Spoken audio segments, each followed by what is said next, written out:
Life is but a dream.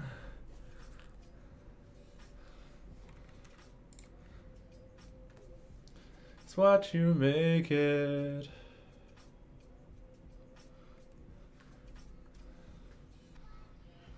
It's but a dream. It's what you make it.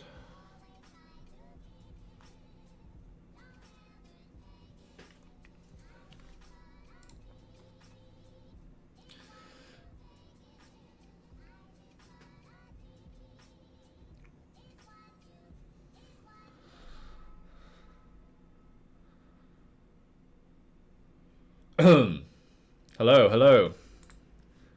Hello, anybody in the chat. How's it going?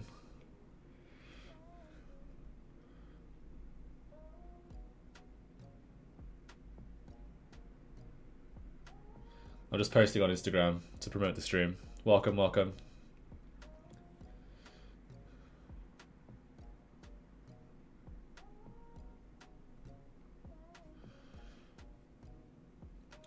Do. Happy New Year, White Jaguar. How are you? Vinamra says, make video about mass persuasion. Do you mean like propaganda? I think that's a great idea. I'll definitely make a video about propaganda. Let me know how the audio levels are, by the way. Is the music too loud? Am I too loud? Any of that, let me know.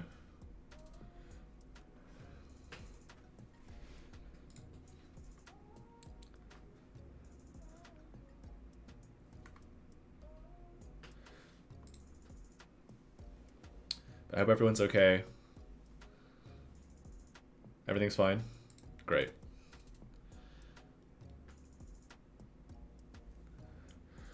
If you're wondering why I'm smiling weirdly, I'm just taking a picture for Instagram to promote.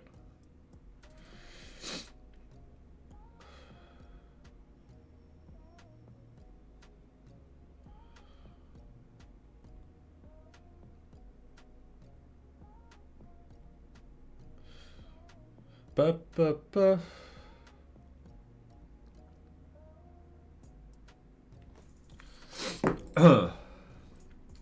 How are we? How are we? Ask questions if you have them. I don't know if I can add that into the scene actually.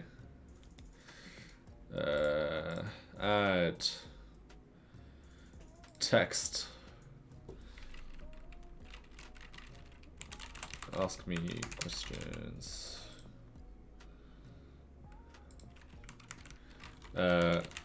Ask me questions,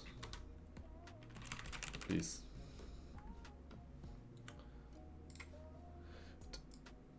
I can just put that in there.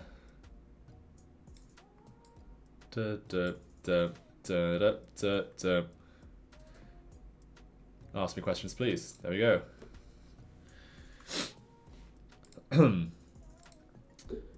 So we're almost at 10K, guys. It's very exciting. It's very, very exciting. So, you know, hopefully we're going to hit it in the next couple hours. We're literally like, we just need like 6 people to subscribe. And so I don't know how long it'll take.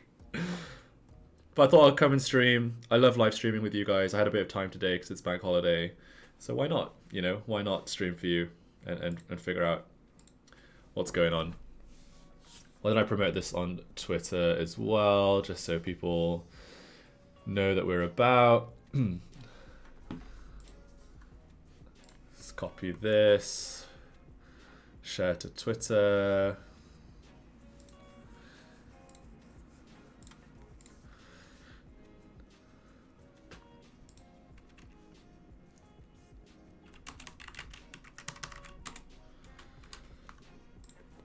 Ba-da-dum, da-dum, dum, da-da-dum, da.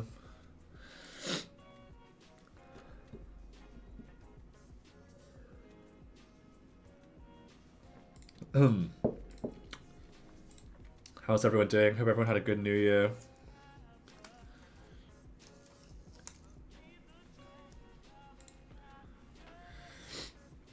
If you have any questions, feel free to ask them. This is a live Q&A. I have chat open so I can see any questions that come through in the chat. So yeah, I hope everyone's doing well.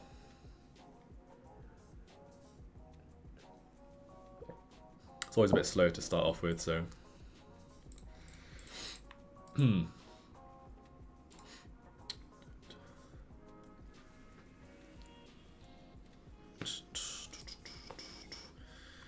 gonna go to a screen share.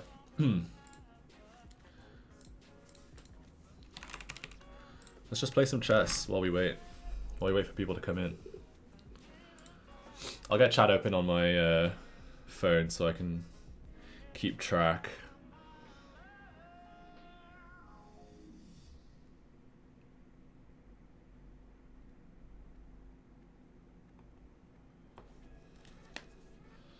Okay. Can you talk about New Year's resolutions? I can indeed talk about New Year's resolutions. So a couple things come to mind when it comes to New Year's resolutions.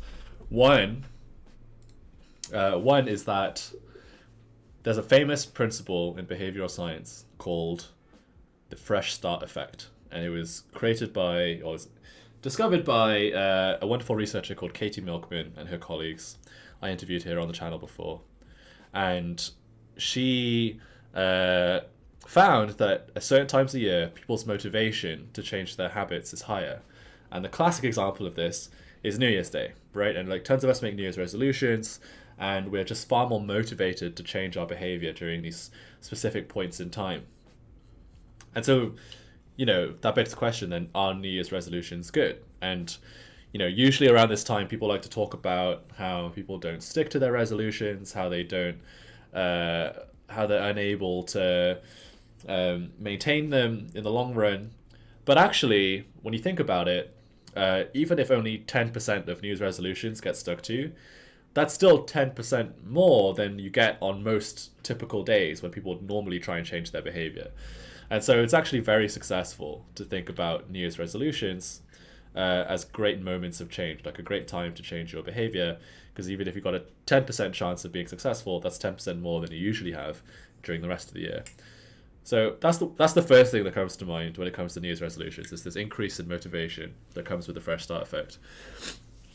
Another thing that comes to mind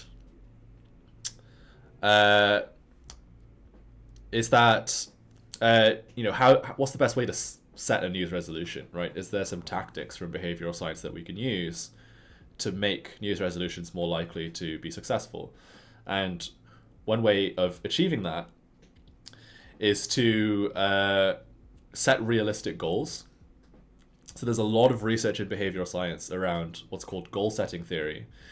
And to summarize it very crudely, the research basically says that you don't want goals that are not too hard and also not too easy, right? If it's too easy, it's not enough of a challenge and it's not very rewarding when you achieve them. And if it's too hard, then you end up if it's too hard, then you end up giving up because they're too difficult. So you want this kind of Goldilocks zone where you're pushing yourself, but it's still achievable. And then the other thing with goal setting theory is you want them to be specific and measurable. And we know, companies use these all the time. You call them SMART goals, right? Specific, measurable, actionable, whatever. I've forgotten the last two letters of the acronym. But basically, you want specific and measurable goals because those are much more likely to be adhered to, much more likely to be achieved, much more likely to be acted on. I'm going to go back to full face cam just because more people are coming in now. Hope everyone's okay. So those are some things to do with New Year's resolutions. Realistic and time-bound, thank you. Enter name here, thank you. Yeah. You want smart New Year's resolutions, not just general ones. You'll be much more successful that way. What's good? I'm good, man. I'm excited. We're almost at 10,000 subscribers. We're literally so close. If you have a mum or a dad or a dog that has a YouTube account, get them to subscribe because we're literally so close, guys. It's actually crazy how close we are. So yeah, would really appreciate some help getting over that line. Brian says, hello, so cool to see your channel grow. Thanks, Brian. Appreciate the support, man. Really appreciate the support.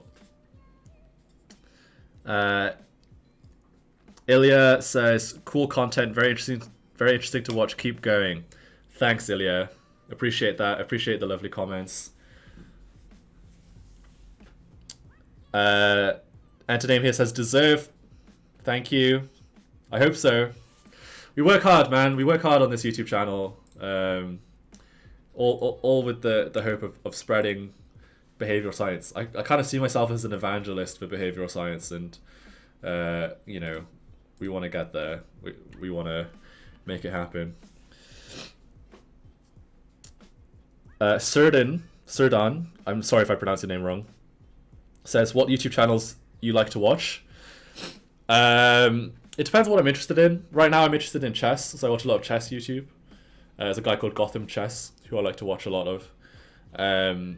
But I also, in like the productivity space, you know, I like Matt Diavella, I like Ali Abdal. Johnny Harris is one of my favorite YouTubers. He's like a journalist YouTuber, makes super interesting videos about like maps and geography and history. So yeah, Johnny Harris, highly recommend. One of the best on the platform, in my opinion. What channels do you guys watch, by the way, outside of mine, obviously? Be really curious to know.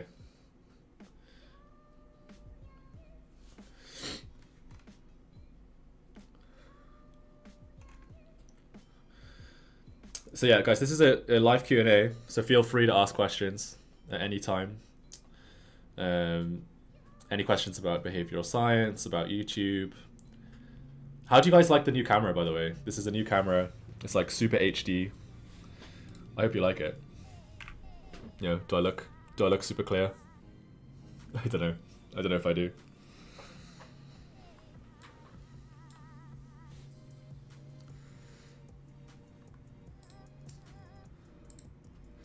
So yeah, hope everyone's okay.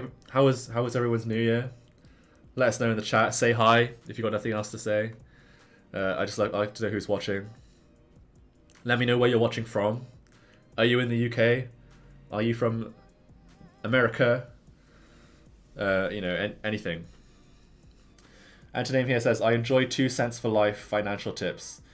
They're fans of Richard Thaler. I don't know about them, actually. Let me look them up.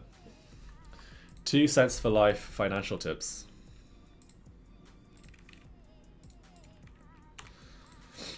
Da, da, da, da.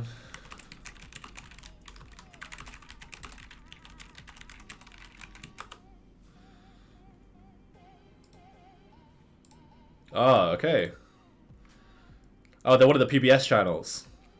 Yeah, PBS is cool. They like sponsor a bunch of these channels with like really high production quality. I know they done it with a bunch of psychology channels too, which is pretty smart. I've never seen this 2 Cents for Life channel before, but they look cool. Good thumbnails.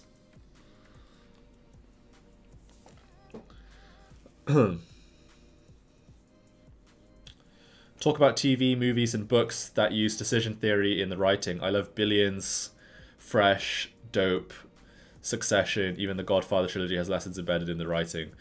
Yeah, there's tons. One of the best economics movies, not necessarily behavioral, is actually the Lego Movie, the first one, where Lord Business is actually more like the government because he owns the police and he owns everything else, right?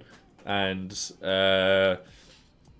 up to, and he wants everyone to follow the rules, the instructions, which is kind of like, you know, a centralized directive economy, aka communism, and it's up to you know, the master builders to freely create what they think is best for their situation and create a more diverse and interesting world, which is what you know, is the foundational theory of capitalism. So in a way, even though they call Lord Business, he's more like Lord Centralized Government in the way that he functions. And the Lego Movie is very much a movie about economics. The White Jaguar. In relation to New Year's resolutions, what one habit do you think is the most important to focus on first for self-improvement? I always think health, if you can, like just like being physically fit and active. It's completely life-changing as a thing to do. And the reason why is because, so there's this concept in behavioral science called the rip current of habits. I'll turn the music down. I'll turn the music off, actually. So there's this theory in behavioral science called the rip current of habits. Okay. And the rip current of habits basically says that once we make one habit that changes our identity, it actually can lead to many new habits that complement that first one form more quickly. So once you start with a strong workout habit, a strong fitness habit, it then becomes much easier to build on that and then develop a bunch of other healthy habits on top of it, because your new identity as a healthy person is now aligned, right? And so from this one habit of being physically fit, you then might be more likely to, you then take on this identity of being a physically fit person, and then your other behaviors like drinking water and eating more protein and fruits and vegetables and these other things, those behaviors start to shift and align with this new identity you have of being a physically fit person, right? So, I know that for myself, that's something that I did, and I know this is a common story for a lot of people, is that this first habit of just wanting to, work out a bit and go to the gym suddenly changes their entire life, because it shifts their identity, and they find that the whole structure of their daily routines is now shaped around this new identity that they have as a physically fit person. And as a result, they end up developing a lot of very good healthy habits off the back of that. So yeah, if I had to pick one, I would say, get physically fit and start, find an exercise. It doesn't have to be going to the gym. Like, find some kind of exercise that you enjoy, that makes you feel good and that is good for you, and then you'll get so many positive benefits off the back of that one. Enter Name here says, I want to get a new job this year. Are there any behavioral economics tips to improve my chances? There are a few. One of the most fundamental concepts in behavioral science is to be creative. Sorry, that's completely wrong. One of the most fundamental concepts in behavioral science is to make it easy. That's what I meant to say. And what I mean by make it easy is you want to make it as easy as possible for the person who's trying to hire you to say yes to you. And so the way you do that is to keep your application simple, keep your language simple, keep your CV, put your CV in a format that's easy to read, that has all of the keywords at the start and at the left. And this is what any kind of CV advisor would tell you. But the behavioral science rationale behind that is that the person who's looking through your application, especially for low-level positions, is going to have like a lot of applications to look through. And as a result of that, they're going to be what's called cognitively loaded. Like, they're going to have a lot of extra mental power that they're using to try and process these applications. And as a result, they're going to have less ability to read things in detail carefully. And so you want to make it as easy on their brain as possible for you to get put through to the next stage, which is interview, right? So would highly recommend making it as easy as possible to read your application, to say yes, to sort of tick all the boxes that they're looking for a new candidate. And then when it comes to the interview, there's a few things that you should look at. And one principle that comes to mind for job interviews is the pratfall effect. Okay, so the pratfall effect is this counterintuitive idea in behavioral science that highlighting one flaw of yours actually makes you more endearing, actually makes you more likable as a person. And the reason why that happens is because we kind of don't trust things that are too perfect, right? If anything seems too pristine, too perfect, we don't like it. We actually we don't trust it. Instead, something that has a small flaw to it but is otherwise very good is much more likable, a lot more trustworthy. So when you go into an interview, don't try and give this impression that you're like this perfect candidate that's like ready made and ready packaged for the role that you're applying for. You want to show that you're competent. You want to show that you're like you'd be able to perform the job well. But if they ask you about something that you really don't know about, it's totally fine to own up to that and be honest about it. Because by being honest, by owning up to your own flaws and shortcomings, if there's only a couple, that actually makes you more likable, a lot more likable than someone who tries to kind of fudge their way and sort of like fake their way into pretending like they're more competent than they really are. Just be really honest, truthful. If you don't know something, say you don't know, and that makes you a lot more approachable, a lot more human, and actually a lot more likable, and therefore you're much more likely to be successful in the interview. The White Jaguar says, thank you. I'm curious, what exactly is the difference between psychology and behavioral science? There's a lot of overlap, no doubt. And I'm a big fan of both. I would say that behavioral science encompasses more like many different fields, not just psychology. So we have a lot of psychology, but also economics, also anthropology, sociology, and these other evolutionary studies. And those kind of all fit into behavioral science. And also psychology, the parts of psychology that we incorporate into behavioral science are not psychology in its entirety. Psychology spans like many other subdisciplines within itself as well, right? There's like neuropsychology, there's criminal psychology, there's neuroscience, and like there's many different aspects of psychology as a discipline, and that are not necessarily all looking at behavior and behavior change and change of the group. For example, like when you go to a therapist, they're going to be a mental health expert, right? And they're going to be someone who who has also studied psychology, but they're more looking at the psychology of the individual as opposed to the psychology of the collective. Where behavioral science for the most part is studying trends in human behavior, which means that by nature we're looking more at sort of the collective biases, the collective leanings of people. So as a result, that makes it different, in my opinion. It's like a big Venn diagram with two big circles, right? And there's a big crossover in the middle there. And so in the middle, there's like behavioral psychology and behavioral science is kind of all linked together, and that's kind of where I like to live, in that space. But there's also this huge area of psychology that is not behavioral science, that is to do with other aspects of cognition, behavior, emotion, etc. So they're different but closely related.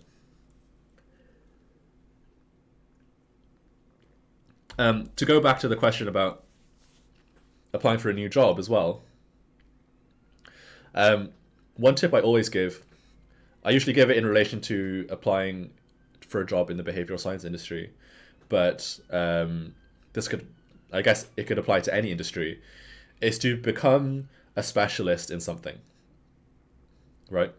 The world is very, the world favors specialists more than generalists in general. and the reason for that is because of a bias that we have called the diversification heuristic. Sorry, not diversification heuristic. It's called goal dilution, right? It's called goal dilution.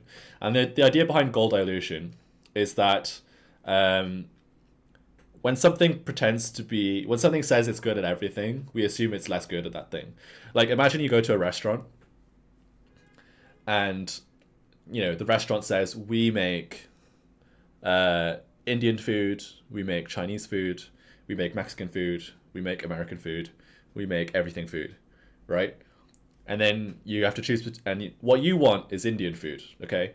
So you want Indian food, and there's a restaurant that says they do Indian food, but they also do all these other cuisines. And then there's another restaurant that says we just do Indian food, right? We're an Indian restaurant. Like, which one do you assume is going to have the better Indian food, right? And now you're like, well, probably the one that just serves Indian food, right? Because that's all they do. Now, you might be wrong, right? Maybe this other restaurant that has like many, that serves many cuisines actually has an incredible Indian chef, right? Who makes amazing Indian food. But as a heuristic, as a rule of thumb, in general, the one that's a specialist is better. And so think about that when it comes to applying for a job as well, okay? You got all these different candidates all vying for the same position, all vying for the same job. If you have one person in that list who says that I specialize in the thing that you're looking for, right, in the very specific thing that you're looking for, you're far more likely to get that job as a result, right? Because they see that you're a specialist, and a specialist just seems, you just assume a specialist is going to be more competent than someone who pretends to be a generalist, who pretends that they can do everything. So for example, my wife Casey recently got a job at King's College London, and they were looking for somebody who has worked in charity databases, which she has, but also specifically has worked in migrating donation data from one database to another piece of software, right? Super niche, right? Super niche. But it just so happened that that's exactly the experience that my wife had at her previous job in America. And so because of that, she became a specialist. She became a specialist for that particular role, and as a result, she got hired, and she got the job as a result, right? And so the more specialized you can make yourself seem to the employer, the more specific you can make your skill set to what they're looking for in their company, in their organization, the more successful you're likely to be. A Viewers of You says, giving a thumbs up and a sub. Appreciate that, man. We're so close to 10,000 subscribers. It's like actually absurd. I'm going to refresh real quick to see if that. Oh my goodness. Guys. We are at 9997. 9997. That's 3 more people. If you've got a mum, you got a dad, you got a dog, and they're not subscribed to this channel, get them to subscribe to this channel right now, because they could be the 10,000th subscriber, and only one person says that only one person can say that they're the 10,000th subscriber, right? So if you want to be in, there's only 3 slots left to be the 10,000th subscriber on this channel. So come on guys, make it happen. 9997. Oh my goodness. Brian, you posted a share on LinkedIn? Oh, you're a legend. Thanks, dude. That's so... I always appreciate whenever somebody shares one of my videos or my channel on their own personal social media. It means so much to me. Brian, I know that you've done it not a couple of times. I've seen the posts in the past. I really appreciate it. Like that kind of advocacy, that kind of personal recommendation that people give of my channel is so meaningful and really helps me grow. So thank you so much. All right, does anyone else have questions? Feel free to ask questions while we wait on the inevitable 10,000 subscribers. Oh, 9998. Guys, 2 more. This could be a shorter live stream than I thought. I'm gonna message my team. I'm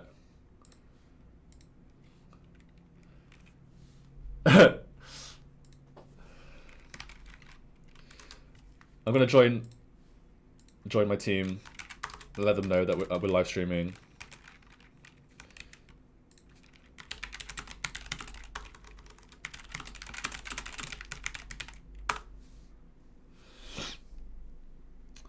OG Stud says, just subbed and shared from this channel too. Absolute legend. Thank you so much. A view is a view. A view is a view.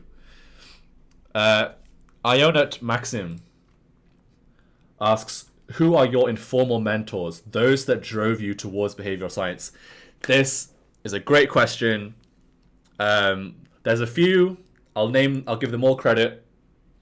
The first one, which will be no surprise to you guys, is Rory Sutherland, who is the founder of the team that I currently work for, and is an absolute inspiration to me. He's kind of one of the main reasons I got into this field, especially he's the one who really sparked my interest in wanting to go into applied behavioral science rather than academia, because he really made that whole side of the industry a possibility just through his advocacy and using his platform. So Rory Sutherland, his TED Talks that he did like literally 10 years ago are still like huge sources of inspiration for me and for a lot of my team. So Rory for sure. And then the other person that I need to shout out is Professor Wendy Wood, right? Wendy Wood, Wendy Wood is a huge inspiration to me. She taught me everything I know about habits, and so have to give credit to Wendy. Guys, are you saying I hit 10,000 for real? I'm gonna refresh. We did it! Woo! Let's go! 10K! Guys, thank you so much. Thank you. A view is a view of my techie and nerdy life. Thanks. Everyone, all of you guys in the chat who subscribed, anyone who subscribed, whether you were my first subscriber or my 10,000th subscriber, I am so grateful to you. Guys, amazing. It's a huge milestone. It's a milestone that I never thought I would ever achieve here on YouTube. Just to be totally honest, right? Like I started the channel in lockdown, out of boredom, but also out of like a realization that there was this lack of behavioral science content on YouTube, right? And I started it with the understanding that this is a pretty small industry. It's pretty niche. Not a lot of people know about it. And I was kind of hoping for like 11 subscribers, which is the number of people watching this live stream right now, right? Which is crazy, right? If I had like 11 people watching my videos every week, right, I'd be like over the moon. I'd be like, yep, I'm helping those 11 people. But to be now 2 years into this and to have 10,000 subscribers, that's incredible. That's absolutely incredible. And so thank you guys so much. Thank you for all the congratulations. How does it feel? Feels amazing. Feels so good. It's just an amazing feeling. I want to finish reading all the comments before we say, unfortunately, a goodbye. Man, actually, maybe I'll stick on for another half an hour, just because we haven't. This was a lot faster than I anticipated. But Peaceful Hearts and Soul says, hi, really admire your work, and I also work in behavioral finance and economics as well. One question is, what is the chance of a person who worked in academia for a long time to shift to industry? I'd say it's very high. If you have a PhD in behavioral science or some kind of behavioral science degree, it's very easy to then work to transition into industry. In fact, some roles actually require you to have a PhD to work in industry. So I think it's totally reasonable for people in academia to come into the industry. Even if you're a full-on like tenured professor, you can transition and work in industry if that's what you want. I know some professors who have done that before, some researchers who've done that before. They start up their own consultancies, and the best way to do it is to partner with somebody who is an industry expert but maybe doesn't have the same level of behavioral science knowledge as you. Right, by partnering together, setting up a consultancy together, that gives your collective credentials a lot of weight, and as a result of that, you'll be quite compelling to clients. There's a guy called David Neal. Don't know why it took me so long to think of his name. David Neal, amazing researcher, did a lot of research with Wendy Wood back in the past. But he now has his own consultancy with a bunch of guys from P&G, who are like the parent company of lots of the like bathroom brands that we use. He has a great consultancy with them, and so that's so he's like someone who was like a full-on academic researcher, published a bunch of papers, and now works in industry. So yeah, it's totally doable and possible for people to do that. Sash says, woo, 10K. Thanks, Sash. Guys, if you don't know, Sash is one of the people, I have a very small team who work behind the scenes to help me make this channel possible. it became a necessity, really. Like, once I started doing this alongside my full-time job, it became necessary to bring on a few extra hands just to help sort of bring everything together. They're my most valuable source of feedback and help, and I appreciate them so much. And Sash is one of those people who helps me. So thank you, Sash. Thank you, all of you, for subscribing. Thanks for all the congratulations. Rita, nice to see you. Karma, Shagya, nice to see you. Yonut, Maxim, Views of You, Peaceful Hearts and Souls, thank you so much. If I miss it, I'm just trying to see if I've missed any comments. Jacob Wild Person says, I want to work with behavioral finance. What to do? Do a master's. If you don't have one, do a master's and do a thesis in something behavioral finance related.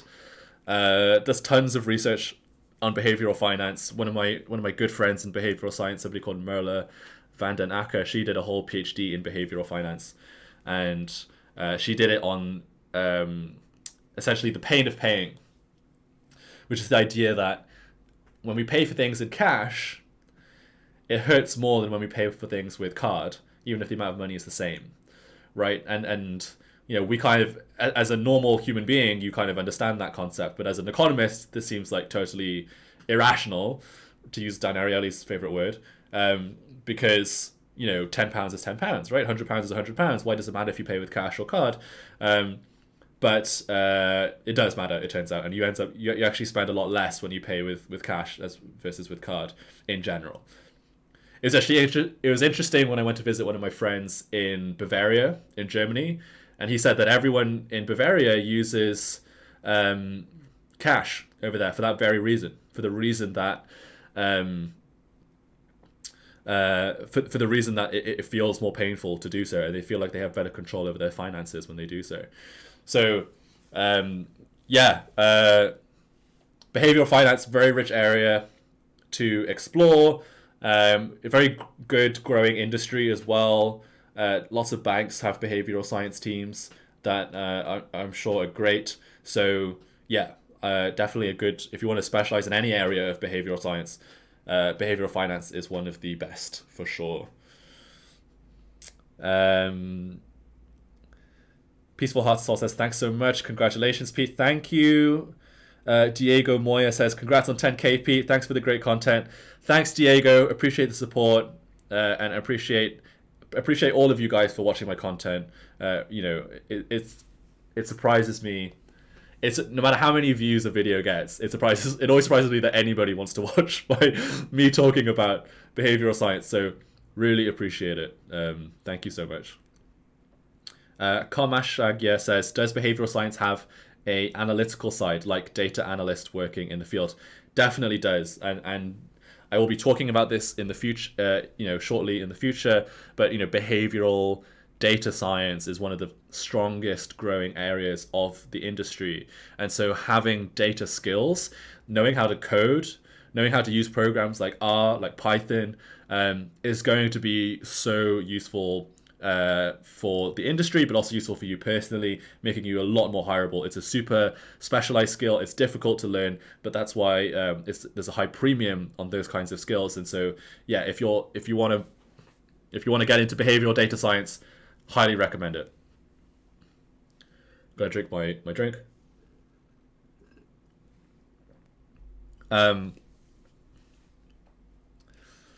Antonym here says, money is fungible. Money is fungible. But in our brains, it doesn't always feel fungible because of something we call mental accounting, which is the idea that we always separate our money into pots in our heads, even if the pots aren't literal, right? There's a famous sketch. Can't remember what the show is now. I think it's like, I can't remember what the show is now. But there was a sketch where there's like these two guys. One guy has like many jars of money. Right, and he has like a holiday jar, a kitchen jar, a groceries jar, and he has all these like pots of jars of cash. And then his friend comes over, and then he goes, "Can I borrow like $100?" And he's like, "Why do you need to borrow $100? You literally have like hundreds of dollars in these jars here." And he goes, "Yeah, but but my holiday jar is low. So I need to borrow money to fill my holiday jar. But like I can't touch the jars that are in the other ones, right? And so yeah, that's kind of an extreme example of mental accounting, but that's kind of how in essence, that's how our brain works a lot of the time. It makes keeping track of our finances a lot easier, but that doesn't necessarily always lead to the best financial decision making. The White Jaguar says, "Congratulations, Pete. I just discovered your channel last week actually, and I started binge watching your videos before sleeping since then." Well, thank you. I know the behavior, right? Like I always watch YouTube before bed. Probably not the best habit to have, ironically, as a habits expert. But like watching YouTube before bed, and I I just don't have chocolate before bed, otherwise you're gonna have some weird dreams with me in it, probably, and that would be strange. But yeah, appreciate the support, White Jaguar.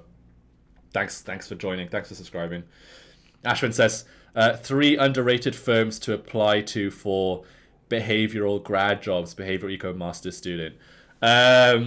So I can't name my competitors. I work for Ogilvy Behavioral Science Practice, which is great. So if you want to work for Ogilvy's behavioral science practice, go ahead and apply for that one. I won't name my competitors. If you don't want to work in consultancy, go work for an internal team. There's lots of internal teams. Lots of banks have internal teams. Spotify has an internal team. Google has an internal team. Companies like that. There's a great website called behavioraleconomics.com, and they have a job board there. So generally the jobs that are listed on there are going to be good ones. If you live in Nairobi, Kenya, there's a company called Busara. I talked to their CEO. He spoke at Nudgestock this year. Super cool dude. They do really cool projects to do with like pro-social behavioral science, like helping like women in education and things like that. So if you want to kind of do pro-social, really meaningful work in behavioral science, go check out Busara. I know that they're hiring right now, but you have to kind of live in Nairobi to work for them, which is, I know not everybody does. Antonym here says, "I'm watching this stream before sleeping." Okay, well, thanks Antonym here. I hope you don't. I find the thing is, like, your dreams are largely dictated by what you experience in the day, and if somebody's watching, and okay, this is a good behavioral science teaching point. So there's a concept in behavioral science called recency bias, which is the simple idea that it's easier. It's a simple idea that it's easier to remember something that happened recently than it is to remember something that happened a long time ago, right? That makes sense. So if somebody's watching my videos before bed, like you are, enter name here, then there's a high chance, because of the recency bias, that I will be a very prominent concept in your memory, in your semantic memory. And as a result of that, the likelihood of you having a dream with me in it is fairly high, and that's super weird. So yeah, no chocolate or cheese before bed. That's what I'm saying. Karma Shagia says, "Are there any behavioral science certifications or micro courses to get into?" I think there's a few. I've never taken any, so I can't tell you how good they are.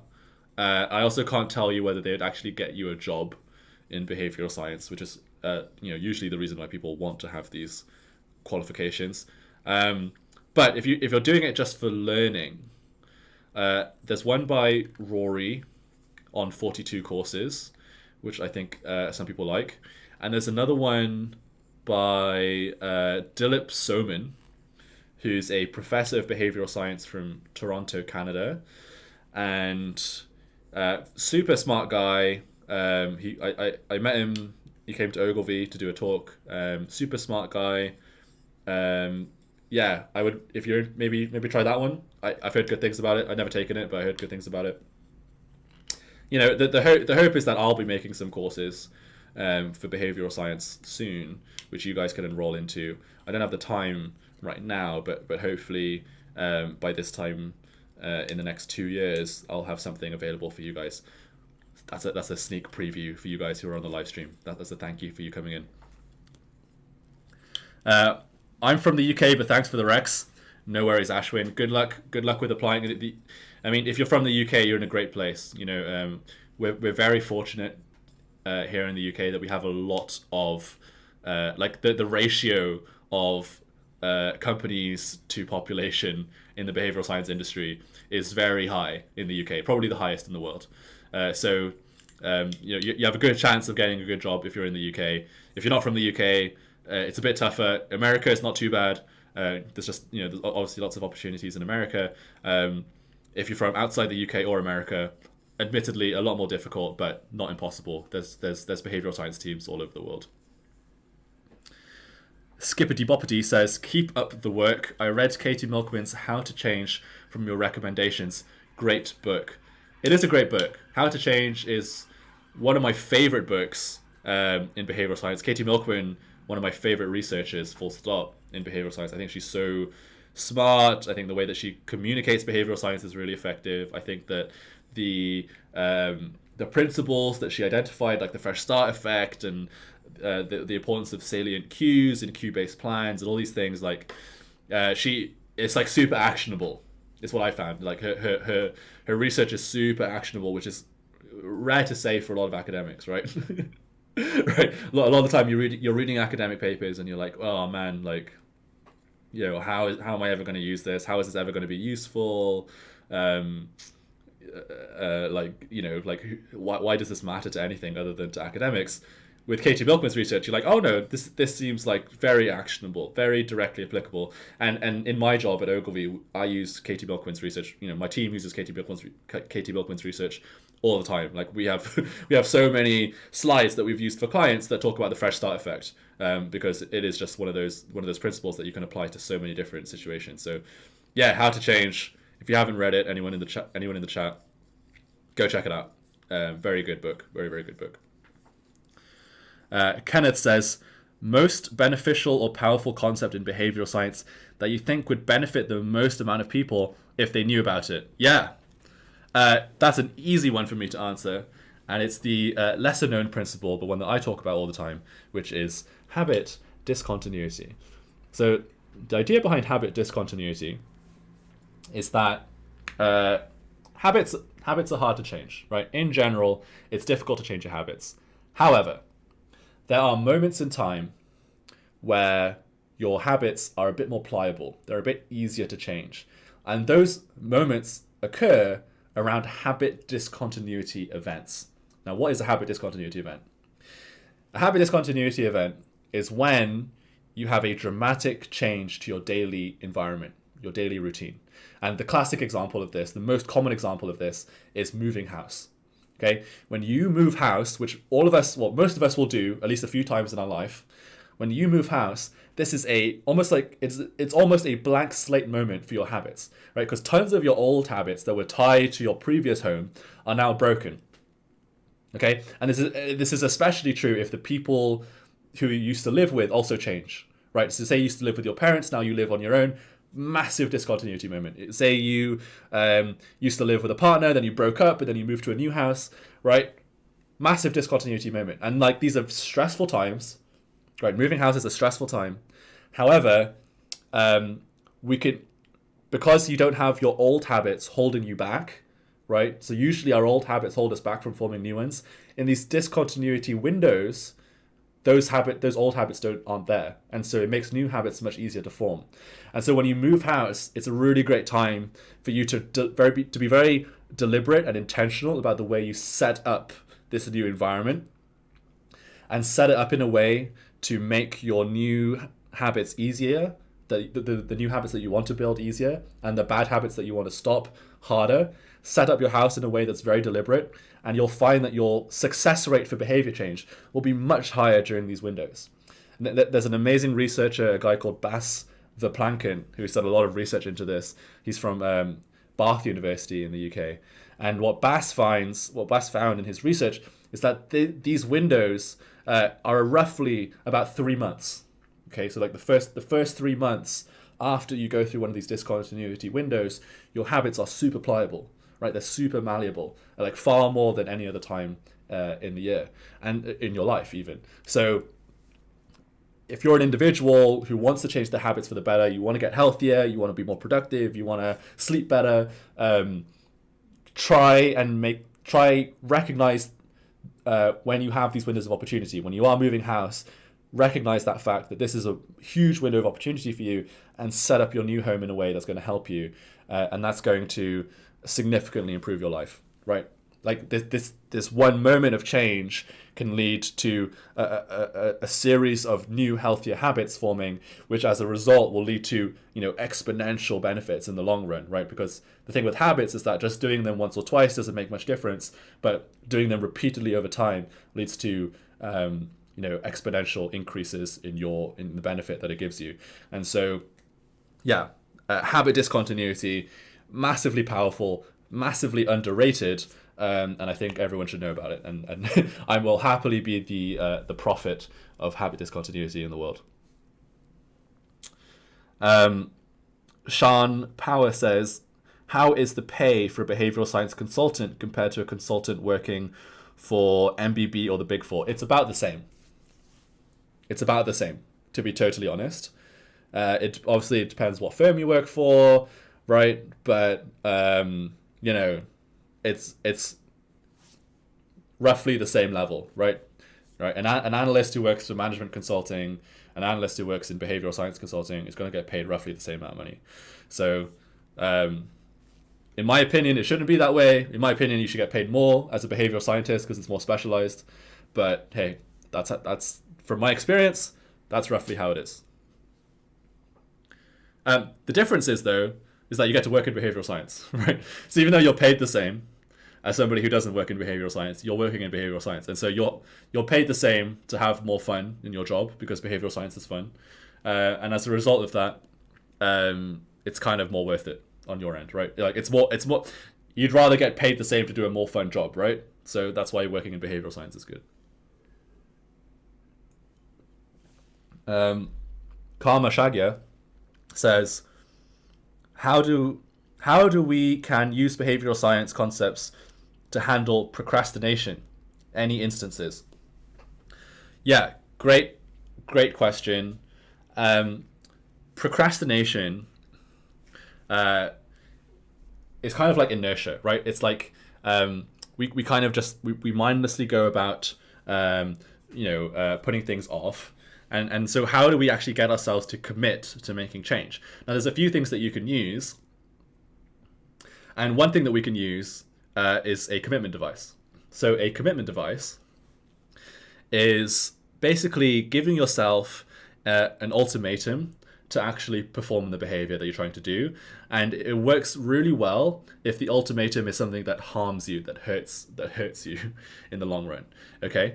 So in Logan Urie's book, How to Not Die Alone, she uses the great example of using a commitment device to put off procrastinating, breaking up with someone who is bad for you in your relationships, right?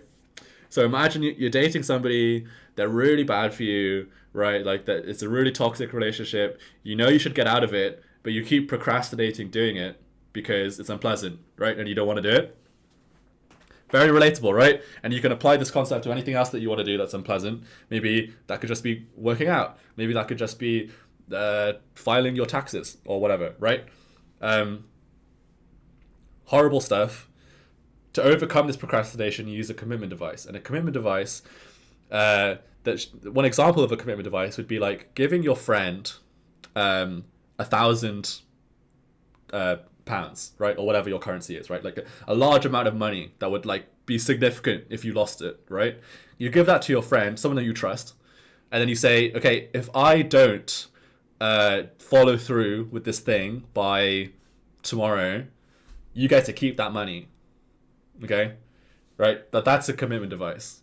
Right? So like, say you want to break up with someone, you give your friend £1,000 and you say, if I don't break up with Steve tomorrow, you get to keep that £1,000, right? And so then that's like very costly for you. It acts as a strong ultimatum. And then the chances are is that you'll just follow through and do the thing that you wanted to do anyway, and then you get the £1,000 back. So you don't actually lose anything in the long run. So that's a good way to overcome procrastination, is to use a commitment device.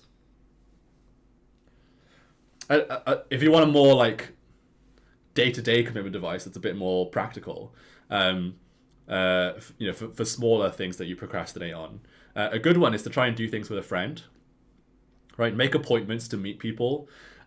This is one of the main reasons why I think having a gym buddy is so powerful for getting people to stick to their gym habits. Because when you have a friend that you're going to meet, you've prearranged a time where you're going to hang out. If you then don't show up, you then become, how do I say this in a nice way? You then become right the mean person, right? You become the horrible person, right? If you don't show up to this appointment that you made with somebody, and so nobody wants to be that guy, right, or girl who doesn't show up to appointments that they make, and so having a friend there who's going to keep you accountable to showing up is going to act as a commitment device to get you to show up more regularly.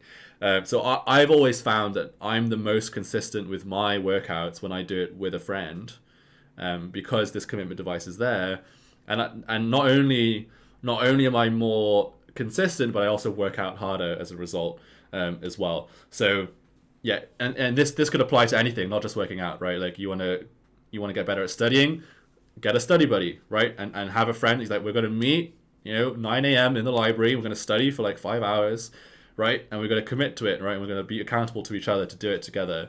So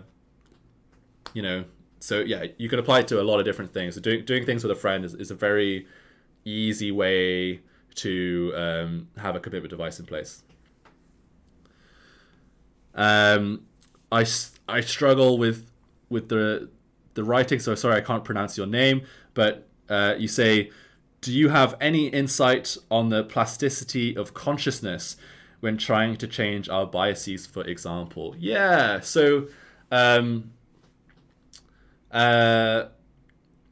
if we think from so day to day, we do most things unconsciously, because we do a lot of our behaviors out of habit, and habits by nature are unconscious, right? So like I wake up, I brush my teeth, I drink coffee, and I and there's lots of things that I do throughout the day that's unconscious habit.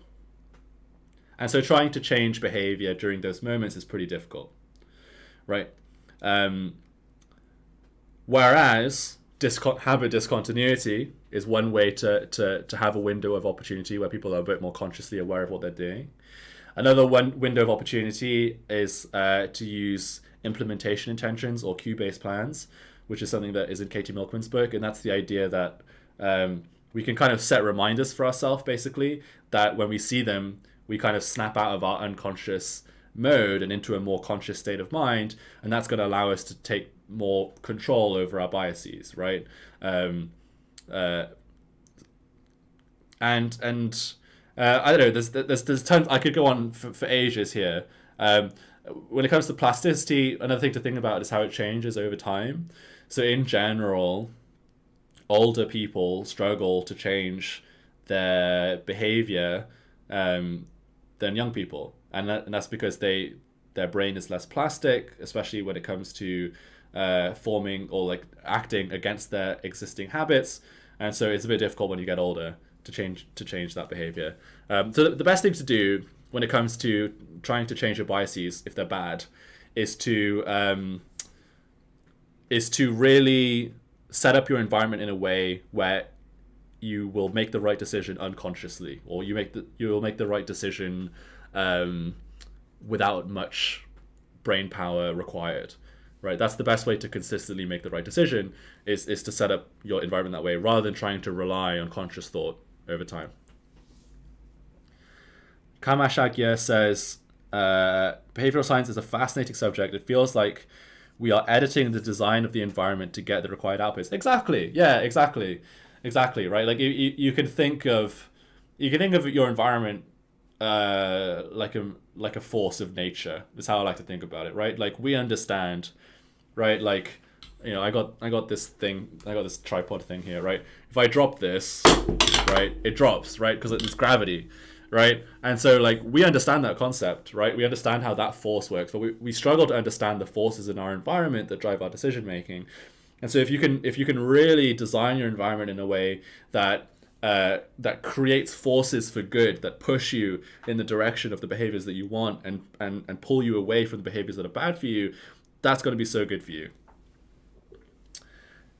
Zoom, nice to see you, says, whoa, this is exciting. Did you reach the subs? We did. We got 10,000 subscribers. Thank you again, everyone. 10,000 subscribers is an insane milestone. It is frankly absolutely bonkers. So thank you so much. This is a great New Year's New Year's gift.